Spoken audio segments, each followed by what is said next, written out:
প্রিয় দর্শক, আসসালামু আলাইকুম ওয়া রাহমাতুল্লাহি ওয়া বারাকাতুহু। সৈলমাবাদ ইউনিয়ন বিএনপির অঙ্গ সংগঠনের সকল নেতাকর্মীদের উপস্থিতিতে বাঞ্ছারামপুর উপজেলা সাবেক এমপি মহোদয় খালেক সাহেবের হাতকে শক্তিশালী করার জন্য সৈলমাবাদ ইউনিয়ন থেকে এক বিশাল মিছিল যাচ্ছে বাঞ্ছারামপুরে।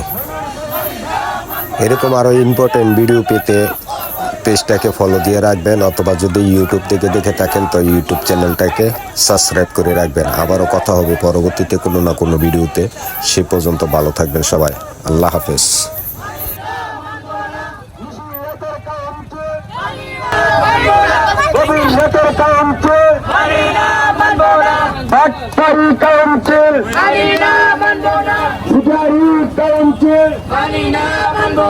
দালালিদের কাউন্সিল, হিস্টোরিকের কাউন্সিল, মানি না মানে না, মানি না মানে না।